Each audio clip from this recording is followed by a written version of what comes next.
pass over the halfway point for the very first day of ZOWIE Divina Women's Invitational. Cameron Davis joined by Esquire and Toby. Now, boys, let's talk a little more about these girls. These great competitors, great shots, or at least some of them. We've only been 2 games, but there's still a few that have yet to really warm up, but they have 15 games. They have the time to do so. However, in your own personal opinion, at what point do you think is like the breaking point, at least in the initial stages, for these players to really consider their game plan?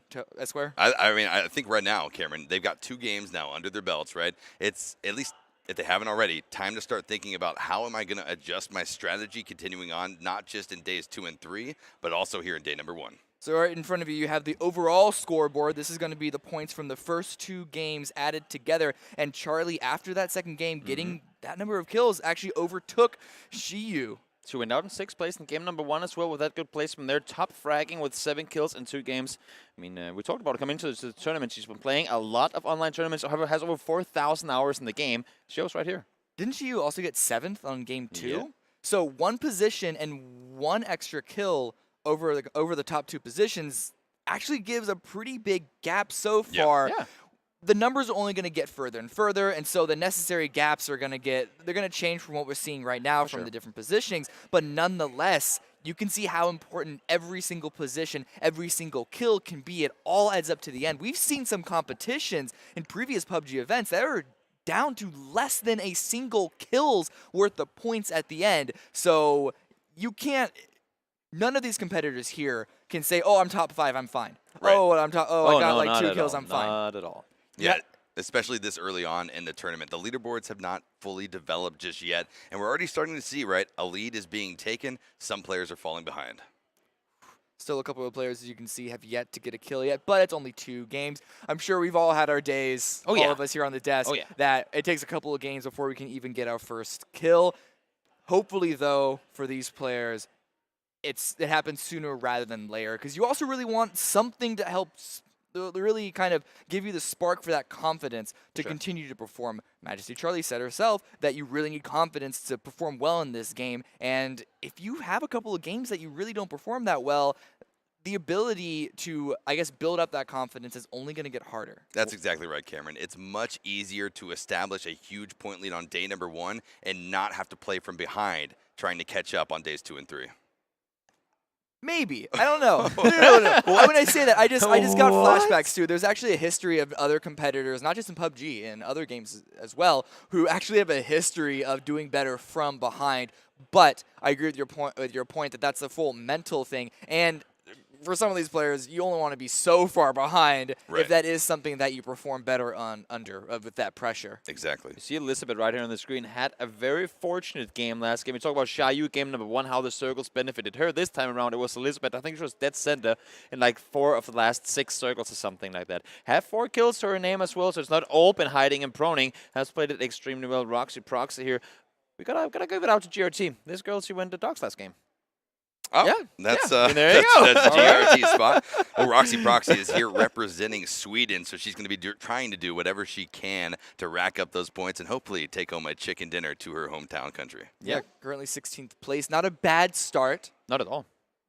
Obviously, you want to be in the top 8 before you get that prize money, but 16 is really not that bad because that's in the top 3rd. There's still, let's put it this way, there's still 13 games to be played. I mean, plenty of PUBG to come in. The fact that you get off to a good start alone, talking about confidence, that's going to be all you need. I mean, coming into tomorrow, what I'm interested to see, especially coming into tomorrow, is going to be because these players come from very different backgrounds and very different games. We know how important it is to go back home, analyze the games, and sort of mentally prepare yourself to figure out, you talk about change of game plan, set yourself up for the next day.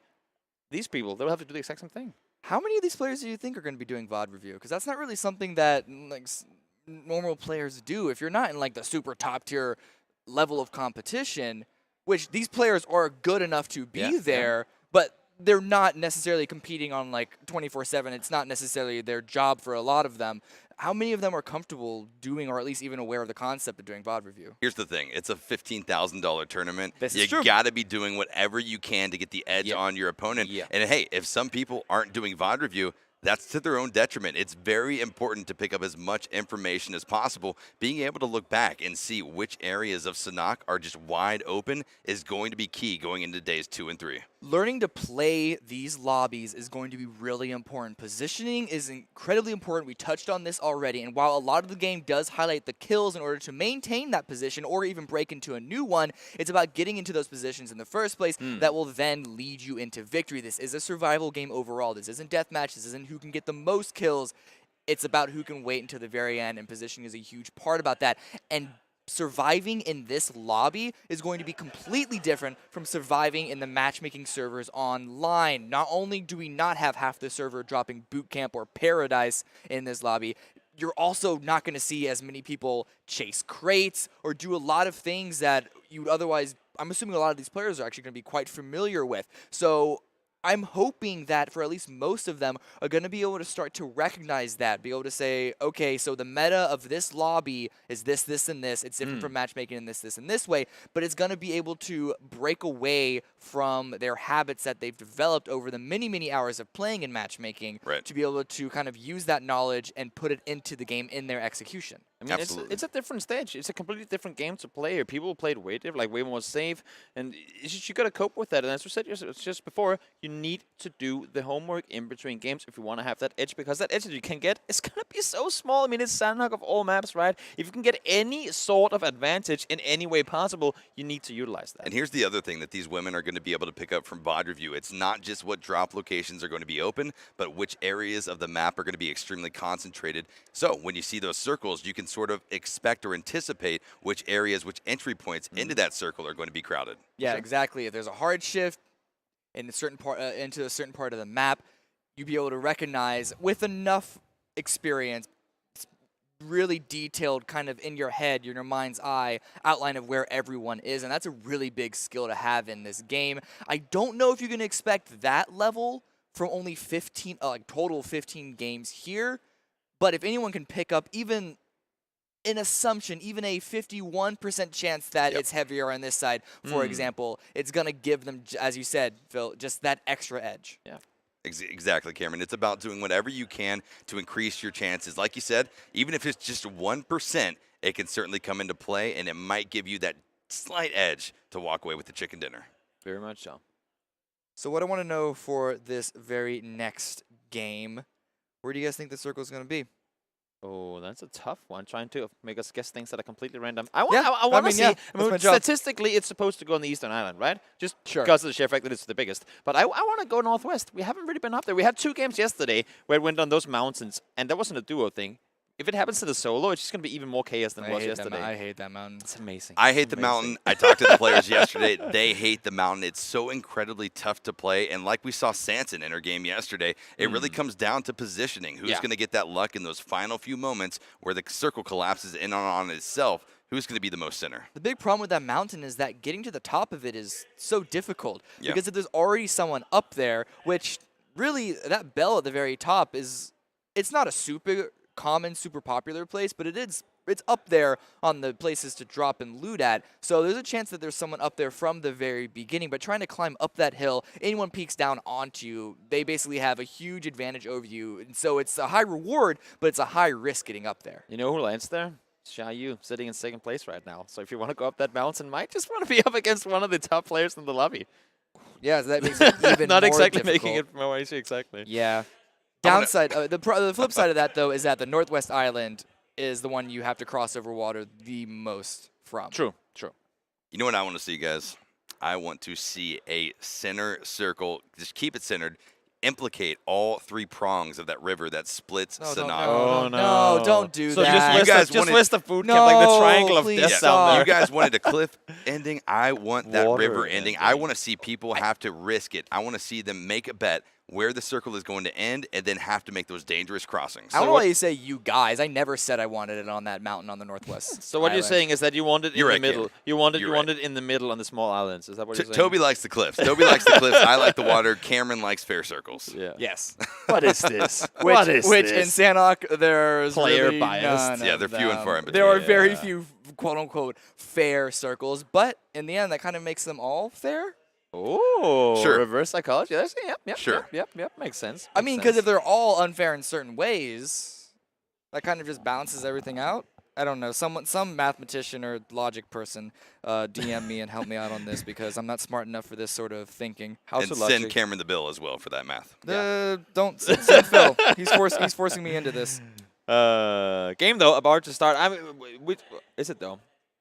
We're just getting we're right now on the camera. We're looking around at all these players. We can see they're getting out of the lobby now. Probably some things need to be redone. Wanting to get everyone on the server Alpha Omega. We want to have everyone, not just talking fair chance of circles, but also everyone to be in the game. That's yeah. So let me ask you guys this. This isn't about this particular game. This isn't even about this particular event. This is about Sanhok and playing in solos. The loot on the map is really dense. You don't have to loot that much. And we're talking about how we are hoping that more and more players start to go center earlier so they're not playing the edge, so they're not dying out in the blue or at least being stuck out there, having to use a lot of their meds. How often, what's the good timing, do you guys think, to loot and go center? Do you want to do it a little slow? Do you want to wait for maybe the first few circles before you try and go center? Or at least maybe not dead center, but a good positioning in the circle? Or is this something that you like want to loot, grab a weapon, even just one, a couple of meds, and immediately just book it? I think you cannot really time it. It's all about the loot. Because even though we say, oh, the loot is so much better in Sanhok compared to Wrangle and Miramar, you can still be unfortunate and go into a building and come out with a pistol. I mean, that's just the name of the game. And we saw the game number 2 here when Little Big Whale was forced out of the compound. She had a Vector, sure, great weapon. No vest, no helmet, no backpack, and 1 booster. And the thing is, you can get that compound where you're lucky, but you can also get a bad one. And there's so many people dropping individual compounds. Sometimes you only get that 1 compound salute before you're forced into fights. And here's the thing, to play off of that, I think it definitely depends where you're dropping. If you're dropping in a high-density area like Paradise Resort, you end up, even if you're sharing Paradise Resort, you're going to be walking out of there with great loot. Yeah, pick up whatever you can and get gone. But if you're ending up trash looting around the edges or maybe a few shacks or something like that, you have to always think about the fact, like Toby said, you might not be coming out of that with an AR, you might not be coming out of that with an optic, and it sort of forces you to play that edge game. ARs and optics I don't think are as powerful on this map, though. So I definitely get what you're saying. Obviously, in a 1-to-1 fight, and you have an SMG versus an AR, the AR is going to win if they both spot each other at the same time. I just mean in the sense, a great equalizer on Sanhok is the fact that you take a lot of engagements closer range than on Erangel and Miramar. You're making a face. ARs and optics, not good on Sanhok. I never said not good. They're not they are not as important. I think you can put it up this way. Compared to Erangel and Miramar. You can put it this way. Sure. SMGs being more viable on Sanhok than they are on Erangel and Miramar makes the need for an AR smaller. That's exactly. That's literally what I said. But thank you for trying. Sure. What's I think ARs name the game every day. You want the AR. I mean, of course, you want the AR. I was gonna bag out here that you guys take this one. Obviously, if I could just pick a weapon to have on spawn, or even just choose, I'm going to that shack. There better be a M249 and AWM. Go. What? M249 AWM. That's a crate weapon. I'm going for an actual. Oh, it has drop. to be Come realistic. on. Okay. It's gonna be well for me. It actually would be a barrel because I'm weird, but yeah. Hey, different strokes for different folks, Cameron. All right, you like the barrel? That's but okay. my point is that unlike on Miramar and Erangel, sure, if you're not going to be on as much of a detriment, you will be on a small detriment, but not as much of a detriment if you only find an SMG in the first place that you drop at. You're not going to be SOL. Let's just say that, right? You're going to be at least okay. It's not like you got a pistol or something like that. Oh Lord, yeah. I've seen some good shots with pistols. I'm hoping that we see a headshot 1911. Yeah, so here's the thing. The Scorpion is not in-game yet on the event server patches. That is true. The Scorpion on live servers is traditionally, at least what we've seen, incredibly powerful. Top 5 leaderboard in front of you right now, but it's only just been 2 games. So this has a lot of room, a lot of time, a lot of days to really change.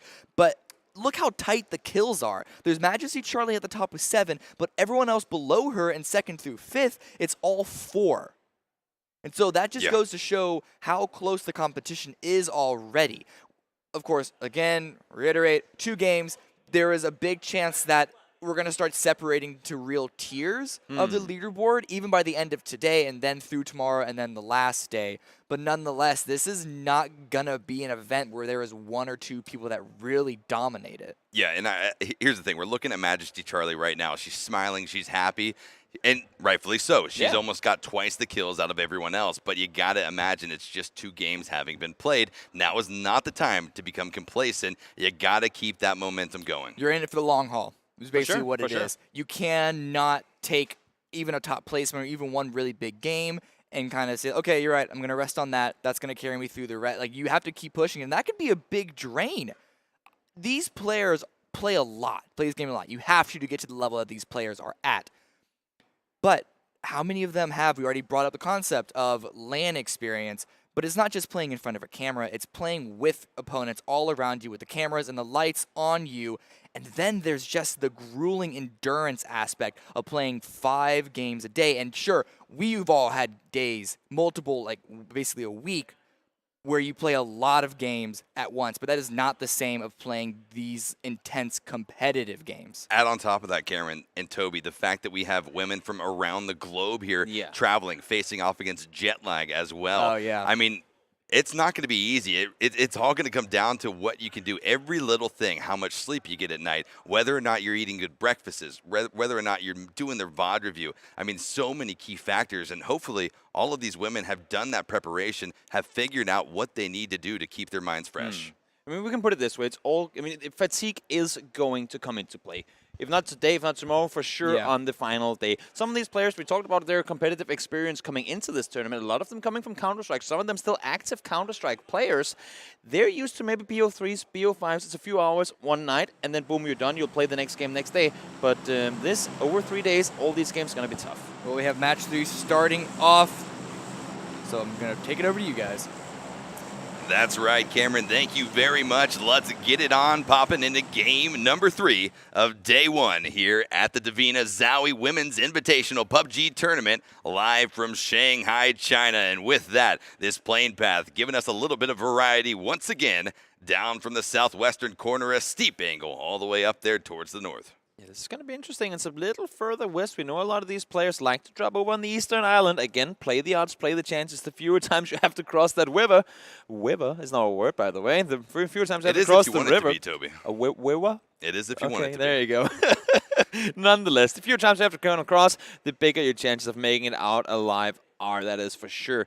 And look at this. I mean, look at this. Look at the spread, right? Kalpatnam actually the only player this time around. No, Tyron, she will go up towards Hatin as well. And then you got Saki down on the southern side. But look at how open this western side is. Yeah, exactly. I mean, it's interesting to see, especially given the plane path that we saw. A lot of these players, Toby, and I was thinking about it, a lot of these players here today favor the eastern side of the map. This is a 4x4 map, the smallest map in the PUBG arsenal in terms of what we have to work with. And we're going to see all of our players, for the most part, a majority of them gliding over there towards Camp Bravo, Mong Nai, Kampong, and Lakawi.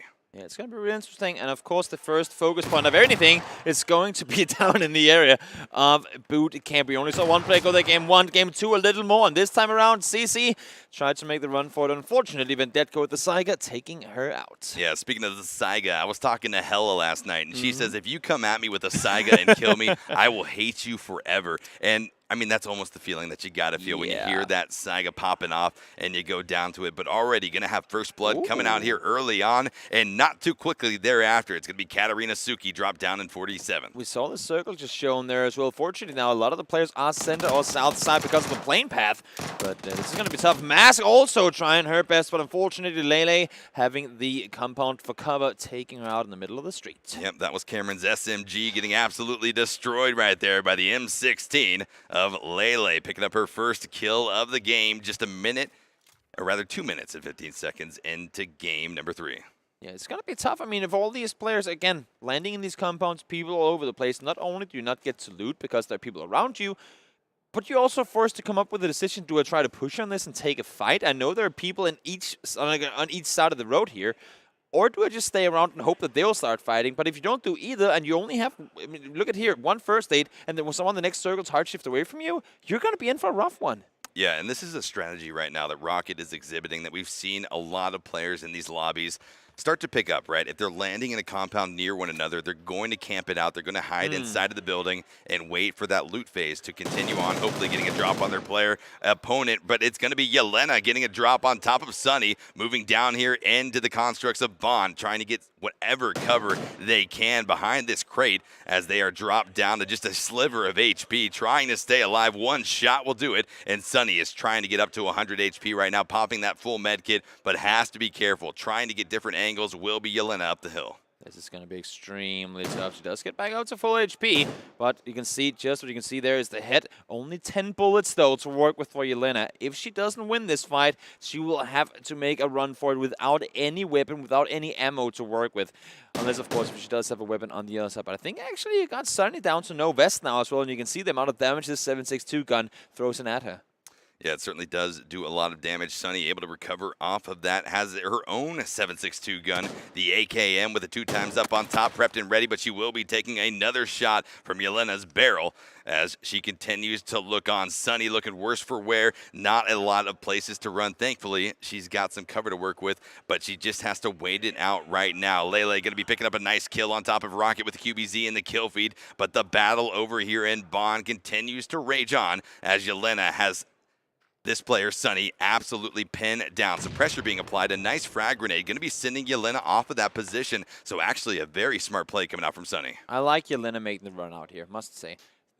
Early on, she played right from the beginning. She caught out in the open. She takes the shots. As soon as Sunny got cover, she immediately said, you know what, I need cover too. Bounces up behind the tree now. Didn't have the ammo to keep the fight going, but played it well in the end. Tumai as well doing just so. Edo taken down and out in the middle of the air. Yeah, Sunny going to be rotating off of this Bond compound, but Mamataso is right up above her, off to the east of this position. Not spotting each other out just yet, but certainly they are on the same rotation path, trying to find a more favorable position inside of circle number 1.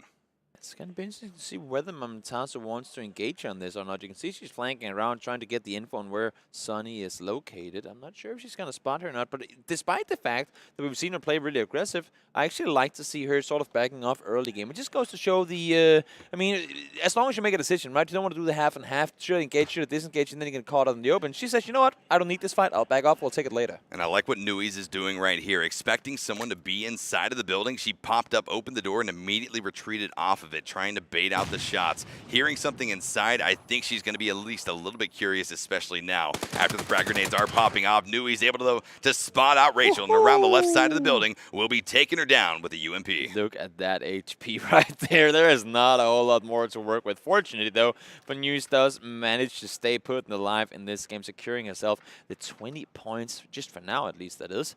Will be some placement points added to it later on in the game as well. But on the eastern side, Smile Queen and Nanomia trying to, well, I mean, both most likely making their way further inside the circle. Hopefully, in 1 minute's time, they will be saying, please shift east, because as you can see on the minimap, they're very much out on the edge. About a minute and 20 seconds until the blue zone will collapse on circle number 1 here in phase number 1 of game number 3. And everyone off to the northeastern side of things is starting to worry about these transitions. It's the most congested side of the map, so we will have to keep our eyes on that. A Smile Queen continues to try to pick up a little bit of loot, making sure to avoid these wide open windows that could give her opponent across the road a nice line of sight. Peek every single thing and play it slowly. That's what we see right here. She decides to go inside the building, and she peeks and holds every single angle, trying to make sure that nobody's hiding around the corner. Yelena, though, inside the compound here, down to low HP. You have Yaza on the outside trying to hold her off, but you do see multiple people in the area. And with the circle closing in already, Roxy on the northern side, maybe there'll be one more player making her way down in their direction.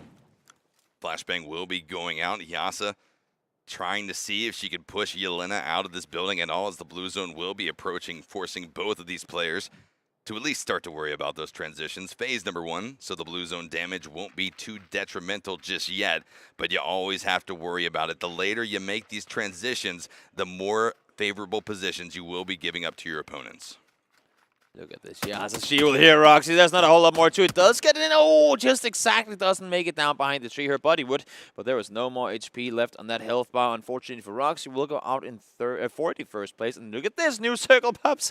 And if everything goes to the odds, I think a lot of people will have to cross this river. Yeah, keep this circle going up towards the northwest. Implicate that Tri-River area that I so wanted to see here in game number 3. We don't have any land ratio settings in Sanhok matches, so water is certainly going to be implicated wherever you are for the most part around the map. And you're talking about people being on the edge. I mean, you have Vendetka down here in Lele, but if you look further out on the edge, we have people still on the far northeastern side.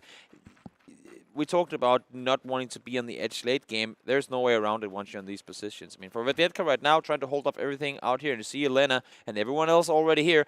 1 minute to go until the circle's going to once again start closing in. These guys already now has to start moving. Yeah, they certainly do have to start moving. Yelena not able to recover over 50% HP, but neither is Polly, dropped down to about 35, as both of these players will be running over here towards the western side of things, right into each other. Polly, not even a weapon in her hands, trying to maximize that run speed. It's only going to be a matter of time. Spotted out by Yelena with the AKM, trying to spray her down, finds the connection, and down goes Polly to the hands of Yelena. And this is just the name of the game, and this is Sanhok for you. Both Sanhok and solos. I mean, sometimes you will just be running, trying to see if you can get into a good position, and there will be a guy next to you taking you down so far. Honestly, though, I mean, unless if you're really, really far out in the blue, I would actually say at all given times, never ever on Sanhok run with your weapon on the back, because you need to be ready to take that fight. You saw she went down before she even got to get the weapon back up. You saw the animation there. Had she had it, who knows, maybe 1 or 2 shots could have been fired, could have been some lucky headshots, could have been a kill the other way. I mean, that's exactly right, Toby. Normally you see players run with their weapons down on Erangel and Miramar, the larger maps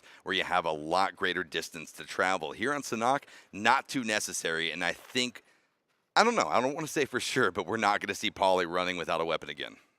Let me put it this way right now. I mean, of course, we kind of see the map right now, but there are 5 players. Out of 39, 5 players on the Western Island that has the biggest landmass on the map. This is insane. Mamatazo, though, up close and personal with Vendetka. She got a kill just before Mamatazo heard that, and she will not give her a chance to get her second frag. It's going to be down and out. Down and out, exactly right, but there are other players dangerously nearby. Yelena going to be spotted out. Lizzie JM with the M416 finds the connections, and out goes Yelena in 38th place here in game number 3 as Lizzie continues on. But here another battle is starting to take place. Little Big Will cannot find herself out of conflict no matter what match it is. It's going to be Anakin on the receiving end of these grenades. A lot of pressure being applied towards this warehouse as Anakin will be wrapping around the left-hand side. Spotted out, though, by Sanson coming in with a third-party action. Nice SKS shot. So many players forced into fighting each other here on the eastern side because this river is keeping them at bay.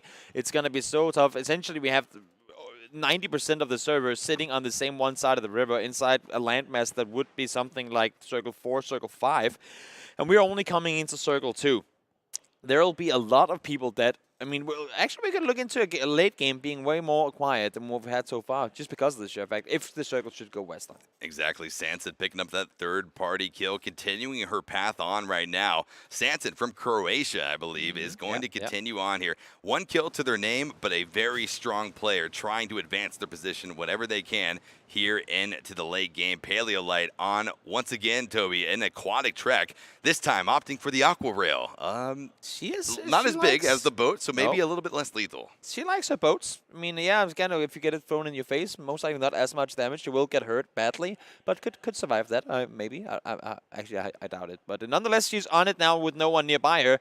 One of the reasons being that there is no one in the area because it's far out the circle. But there you go. You are getting a little bit, Esquire, of your favorite triangle circle up there. But Hainan and Bootcamp very much still in play. Absolutely, they sure are. And over here, we have a few players on the eastern side of our previous circle that got to maneuver the area of the map we talked about in the break between games number 2 and 3. That Corey area, so hard to maneuver. It's wide out in the open, and so many cliffs as well for players to look down and shoot you like a fish in the barrel. And Mia actually opting to go down into the quarry area here. It's on the far edge. It's not going to be inside the next circle either. So probably just thinking, you know what? There shouldn't be anyone down here at all. I'm kind of curious if she knows that Sunny is nearby. I don't think she does. As you can see, she's kind of trying to clear the entire backside area before she makes her move further forward. Paleolite does go down. Did she? Oh, no. Oh, no. Oh, no, Toby. No, Paleolite, no. I was going to mention how... That's 2 out of 3 games she killed herself with a boat. I was going to mention how Paleolite, right? She was keeping Her strategy, you mentioned it. She likes to ride in the boat, try to wait it out. The idea is pretty good. In the water. The idea is great, and she didn't let that mistake in game number 1 tilt her and make her avoid that strategy. Unfortunately, we didn't see what happened, but you have to think that something occurred with the boat or maybe some fall damage. It's like me with ice skates. I know how to accelerate, I know how to drive with high speed, but the whole braking thing, it just doesn't really work for me. Well, and that's why ice skating rinks have walls, Toby. That's what I do, but unfortunately PUBG doesn't have walls the same way. Yeah. And yeah, that comes to cost you. It certainly does. So 31 players now remaining as we approach that 13-minute mark. The blue zone in phase number 3 will start to collapse, and Karina will be making a trek of her own on the motorcycle across the hills. Pops off very quickly to look around, try to spot any enemy threats around the bridge, possibly the greater choke point, given the landmass that we are working with, where the circle is positioned. I mean, she's probably going to have to cross. Just look at this eastern side of the circle. I mean, we talk about how bottlenecks form up and you only get so much space to move on in. This is not going to be easy for any of them. You have 1, 2, 3, 4, 5, 6, 7, 8, 9, 10, 11, 12, 13 players on the eastern side of boot camp, all forced to make their way inside the circle. And all along the line, there's a huge wall of players trying to hold them off. I mean, for all these guys, not only do they have to fight each other and everyone coming in, they will also be taking fire from inside the circle, trying to fight this one through. And here we have Sunny and Sanson in this compound across the road from one another. And that's going to be Sunny picking up a nice crate. She's going to get the level 3 kit as well as an AWM to boot and the ghillie suit, which provides you some much needed camouflage here on the jungle map. The green beast throwing into the hands of the top player coming in through the qualifiers to this tournament. That's going to be a very, very, very happy Sunny playing this one out, hopefully, though, for herself. Of course, when you're moving, her hitbox doesn't get bigger, but her figure gets larger. Maybe that'll allow for people to spot her early on. But we'll see. She's sitting dead center in the circle. Couldn't be more happy. Well, certainly opens you up to not being camouflaged anymore because bushes don't move, Toby. That's certainly that would be a thing, new one for me. That's for sure. Yeah, that would be a new one for all of us. As we continue to watch these players positioning around the map, 30 players remaining here as Coney will be spotted out down the hill by Little Big Will on the wrong side of the rock. Little Big Will exercising patience right now, knowing full well enemy threats are around her on all angles. Not taking the shots just yet, but that will be losing her opportunity to pop off on top of Coney. And now we see over in Painan, we had about 5 players there to start off the match. Now just 2. Here comes the grenade being prepped off by Little Big Will. She was able to throw it, but quickly going to be third-partied from behind. I was going to say, I'm afraid that as soon as she sits still for just a split second, she'll go down, because I saw MyPie on the northern side of her just sitting there waiting. As soon as she stops, I'm going to shoot at her. She stopped to throw the nade, came to cost her. This next circle, you can't see it yet, but it is absolutely horrible. Horrible or awesome? Cameron is not happy with Esquire right now because I am a circle whisperer. I get what I want, and we are going to be going to the river right now. The tri-crossing is fully implicated. We've got 3 different bridges as well as the land bridge that will be included inside of the circle. We have 24 players outside of the circle. Let me put it that way. None of them does go those, down. Toby? Quick math.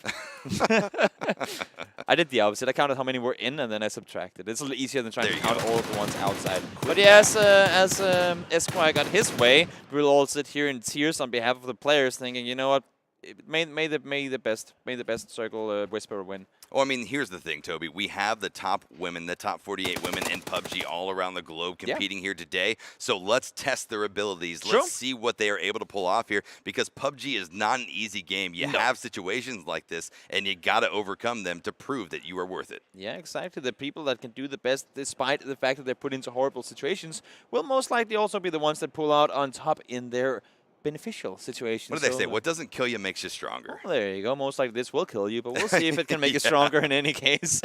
But that's the thing. I mean, exactly coming into this, talking PUBG, them knowing that so much is on the line and having these circles, you have got to, we talked about confidence. You cannot be thrown off by these circles. Be like, oh no, that's unfair. We'll see what happens now. No, you have to keep playing with the same mentality you've played throughout, and knowing these players, they will very much do so.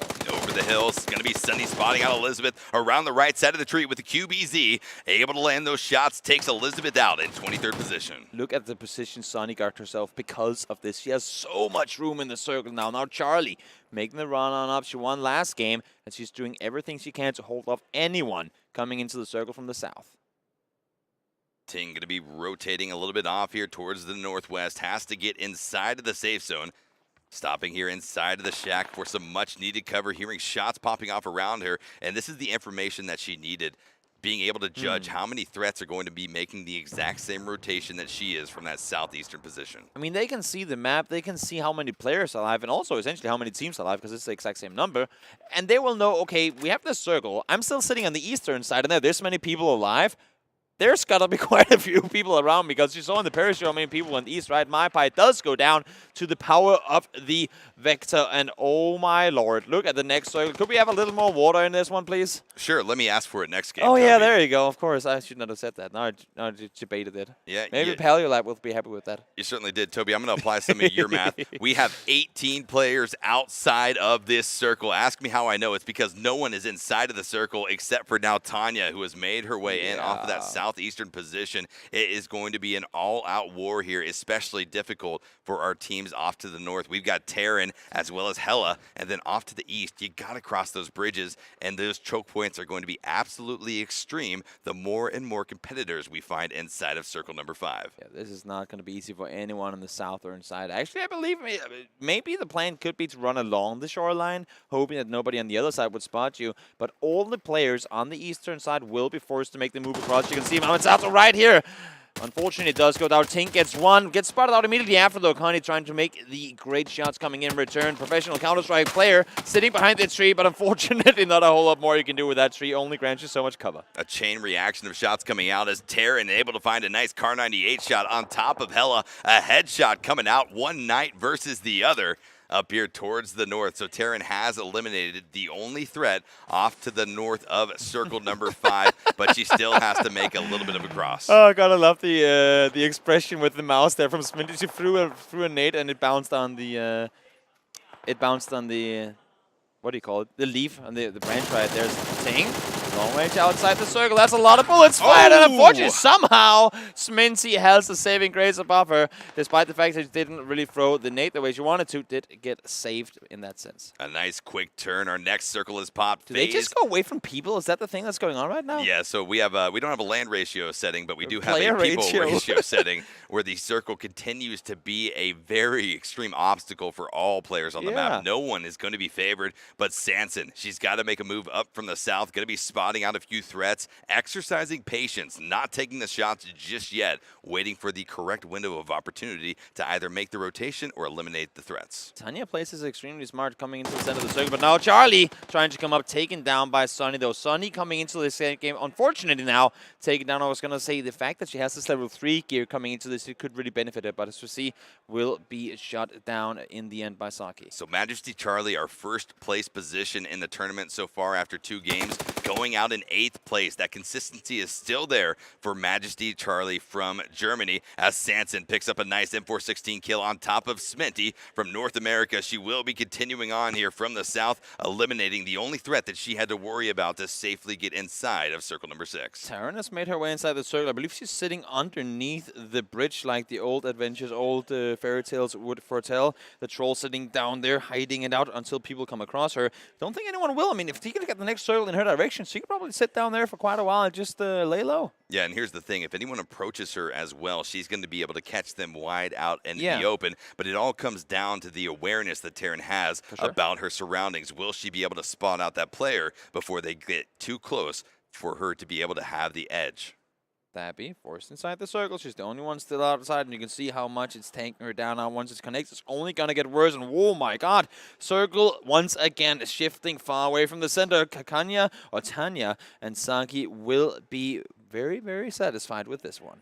Yeah, so looking at this map right now, Terran will have to move out from underneath the bridge, but she does have a few trees to bounce in between as well as a rock. It's going to be just outside of this zone, but it will give her enough of an opportunity to advance her position as far as possible. Good thing is that when she took down Hella on the northern side of the water, everyone else was still on the eastern island, which means that I don't think anyone's really aware of her position. She could easily get pinned down up here, but I think if she moves now, she will have a few seconds to move where no one really spots her. Exactly right. Sanson has a very far path to make. She's going to be opting to rotate around the southeastern side, riding the blue zone as it slowly creeps in from that position. A smart play to make, keeping the blue zone on your back, eliminating that 6 o'clock flank. Not only that, but she also plays the high ground position, knowing that with this foliage, it can be extremely tough to spot. Anything will go down, though, in the end. Same thing happens for Dabby. Played in the blue for just a bit too long, and Saki down to just 1 HP. Terran, though, trying to utilize this, makes the push-up on. And Saki going to be caught out in that first aid animation, but now Terran going to be spotted out by Tanya. Another threat off to the southeast, spraying and praying.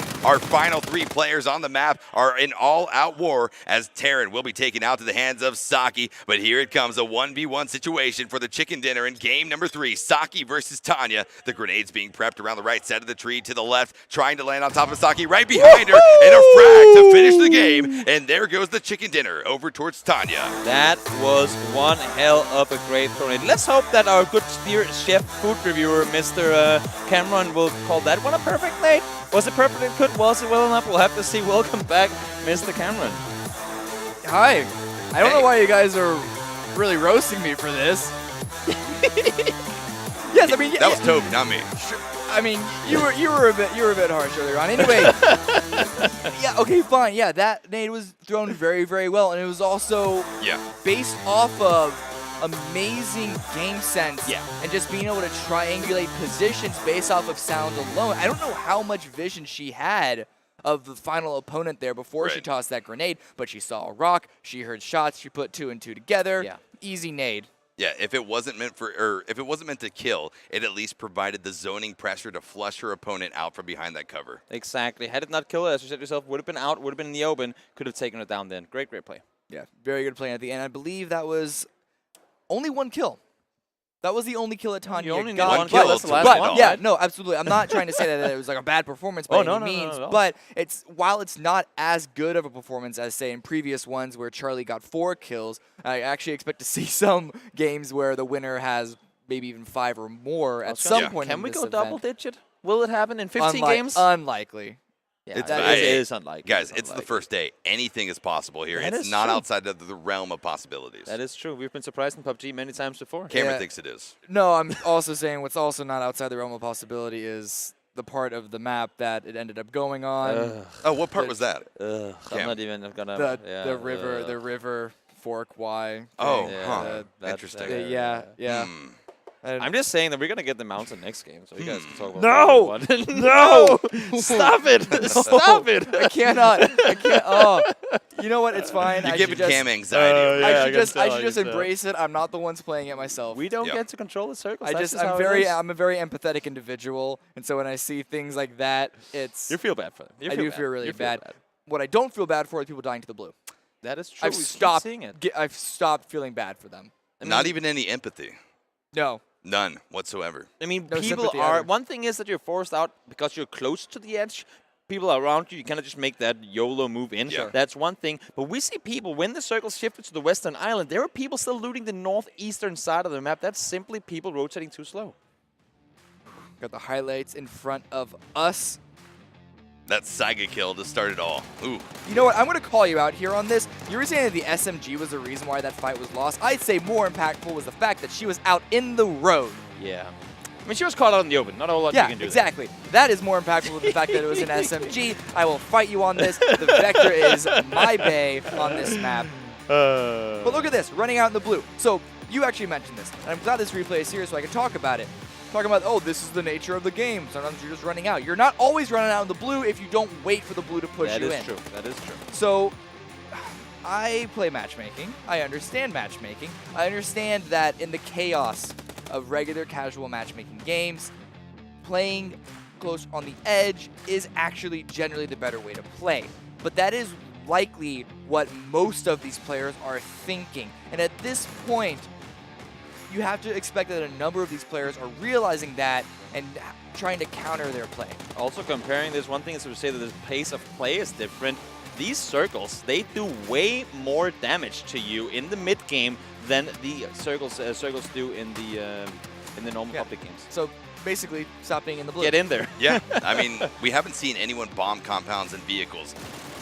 We've only seen, I believe, maybe one player, at least on our spectating, in a vehicle, and it was on a motorcycle. I think it was, actually, I don't even remember who it was, but I mean, it was just kind of crazy to see. We haven't seen anyone bombing compounds. It's a favorable strategy if you need to get center circle immediately towards the late game, but no one has been pulling that out of their bag of tricks just yet. We saw one player making his way dead center in the late game, and guess who ended up winning that game? You see it right here. Nate thrown to perfection down behind the rock, even though Saki got off that first hit. Not enough to hold off this Kobe. Yeah, a huge win coming out for Russia. Tanya just absolutely stellar in game number 3. I'm really curious what the leaderboard is going to look like right now because if I'm not mistaken, Charlie went out in 8th. Yes. That's she's in the top. That's still building it up, but I don't remember how many of the other top spots continued to make it up into like the top 8, top 10. Charlie went down early. Somewhat early. Like 20-something. Went up, they were up there in like the top half, but you still want to rack up as much as possible, and I'm curious to see how far ahead Charlie is at this point, because I'm assuming that Charlie is still in first. Yeah, I mean, consistency is key. If you're in the top 10, that's the top 25% of the lobby. There are going to be 38 other women who are not making it that far, not able to rack up those points, so Charlie's having a hell of a day. Yeah, very, very good for that player indeed. Oh, yeah? Got him. So, at what point do these players want to go super aggressive? I'm not even talking about positioning-wise. I'm talking about going for those kills. I think it's day 2. I think it's day 2. I think play it out how you plan to come into day number 1. Rack up as many points as possible. If your strategy isn't working right now, it's only 3 games in. It might just be the circles not in your favor. It might be a few people landing where you didn't think they were going to land, but don't change anything just yet. Follow-up question. How long until Paleolite stops getting in on boats? Oh, God, you got to feel terrible. You got to feel bad about what's been happening. I mean, the thing is, the whole strategy, the idea is actually really, really smart. She's just extremely unfortunate, the whole getting off the boat thing. Yeah, I really wish we knew what happened on that last game. Well, here's the deal. We're going to talk to her tonight. We'll figure it out. Yeah, we'll have to ask her. We're on the case. And Detective Cameron, Detective Toby, Detective Esquire. Yeah, that's our name. Wait, no, Esquire is a law thing, not a detective thing. It right, is. Never mind. Like I said, I already warned you guys I'm not smart. I'm not smart. Cameron, okay, yes you are. But I mean, realistically, yeah. I mean, it is a good strategy, like you said, Toby. It's just not playing out in favor of Paleo right now. And that's the nature of PUBG, right? It's the nature of PUBG. It's a beast. That's also why we have so many games to play. I mean, imagine if there's just been 5 games, her being out in 3 of them, or 2 of them like that. Whew, that's going to be a sour apple to chew on right here. There's room for some of these games. Yes, but at the same time, the 15 games, the room comes from not just, throwing out the irregularities and giving it a smooth sample size. It's also giving space for those adjustments. Also because they know it's Sanok, it's solos. You cannot be, I mean, we know. Let's go into that first. 谢谢我们的英文解说。那在刚刚的这一场比赛呢，是由来自于俄罗斯的 Tanya 取得了胜利。那我们也请 Tanya 跟所有的观众朋友问个好，并进行一下自我介绍。Привет всем и представь себе. Привет всем, меня зовут Таня Каканя. 大家好，我叫 Tanya。好的，那这边很想要了解一下哦，对于Tanya来讲呢，刚刚取得了这一场的胜利，现在心情应该是非常的雀跃的吧，对不对？ Как ты чувствуешь себя? Отлично, наконец-то выиграла. Я знаю, что я могла прошлую игру выиграть, просто совершила пару ошибок, поэтому, наверное, поработав над них каким-то образом, я смогла выиграть. 他说我很激动，也很开心，很高兴终于能够胜利了。他说本来在上一次的比赛中我就可以胜利的，但是上一次比赛做了一些错误的决定。那这边我们想要了解一下，对于他自己来讲，他觉得自己玩游戏的一个风格是怎么样呢？ What does she think is her play style? Какой у тебя стиль в игре? Спокойный стиль. Я просто лежу и жду, пока вокруг какое-то движение, не знаю.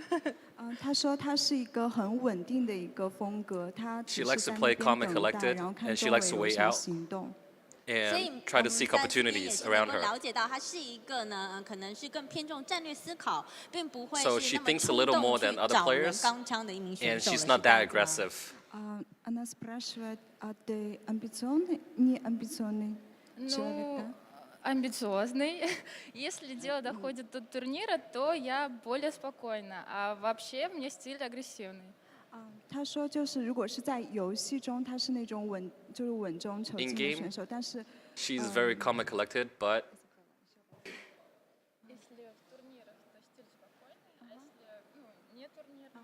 But outside the game, she's really 好， aggressive. 那这边也谢谢汤雅接受我们的采访，也预祝在接下来的比赛当中 Thank you for the 可以进 interview. 步，取得更多的好成绩 And 了。 hope you do well in the next and upcoming match. Удачи. Спасибо большое. 好，那这边也谢谢选手接受我们的采访，马上就把现场交还给解说老师。 Slow again. We keep hearing that word. Yeah. Maybe not that specific Cool. word, but Cool, calm, and collected. cool, calm, and collected. And Was it Yeah. Triple C again? waiting. Triple C. It was waiting. That was Right. the phrase. Which, not to take away from the performance, it was a victory. Like you can't take away from Tanya that she did win that game. What I'm trying to focus on though is if so many people